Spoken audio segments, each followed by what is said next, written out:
use to manipulate, if you like, the size of a video file or the format, because typically, as you will see here on this one on our screen, it is a landscape shape. And when we want to use those on our social media channels such as Facebook or Instagram, they tend to be square.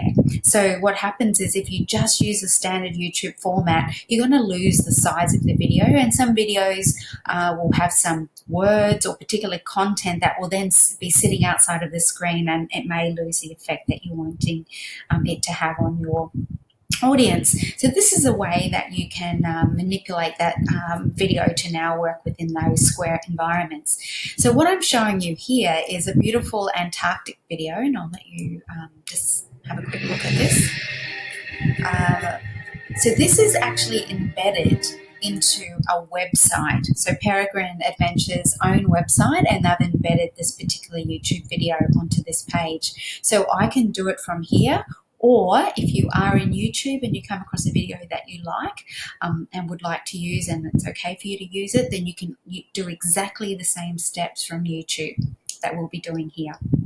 So we can see a share function up here, so we're going to click on that and you'll see that there's a YouTube URL is displayed, and we simply copy that.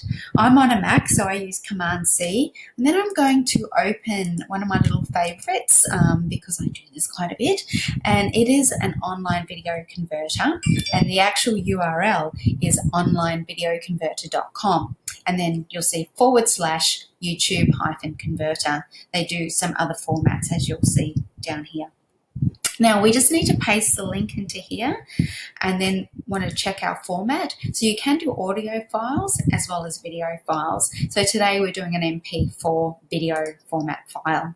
Now, just so you know, yes, there are ads sitting around here on the pages. You've got some other ads down here. And then, as I've already sort of alluded to, that sort of tells you what other sites you could possibly use to move content and convert it to formats that you can use.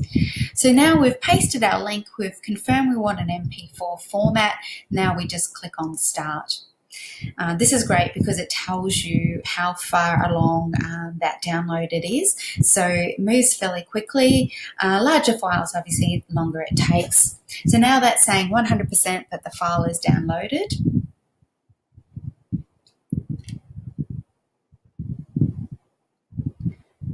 We've got the name of the file size, and now we can download that file.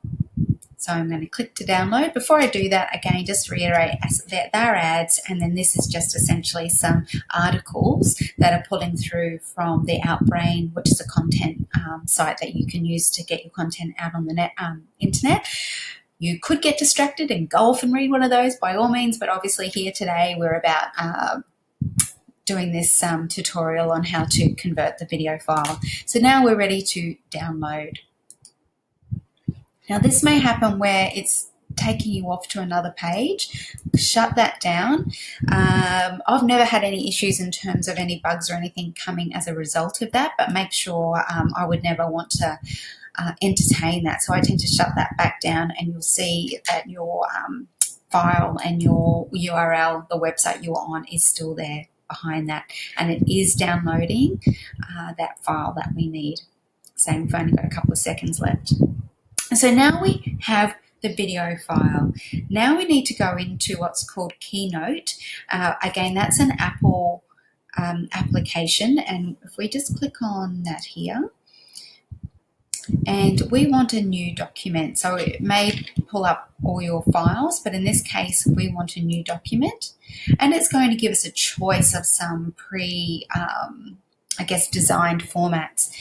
I generally don't really use any of those. I will either use a black background or a white background, depending on what client I'm doing work for, what their branding is, etc. In this case, I think white would be the best option. So I'm just clicking on that, and we won't actually need any text boxes, so I'm deleting these and just moving that up the screen a little bit.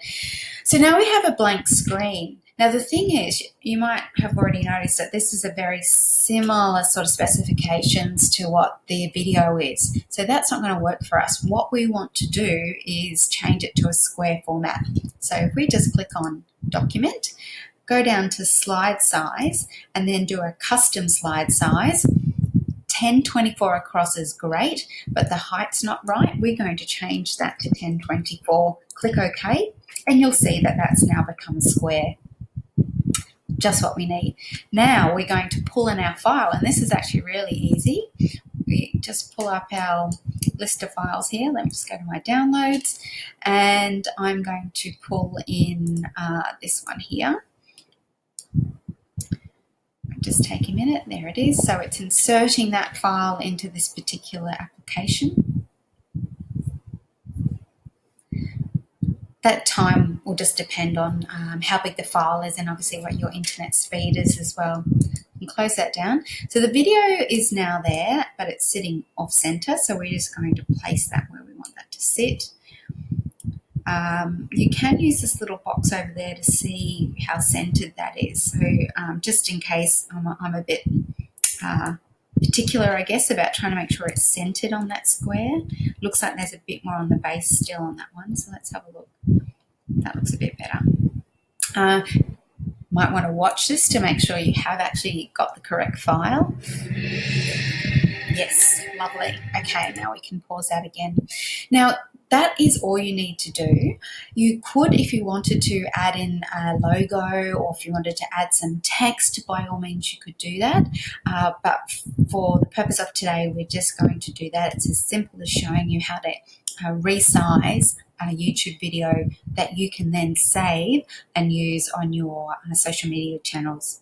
Now, that's a good reminder just to name your file. So let's go Peregrine. Oops, I have to use my keyboard. I'm going to call this one Adventure Antarctica because I've got a couple of these files now. And I actually don't have any space on my iCloud, so I'm going to tell it to go and save it to my downloads.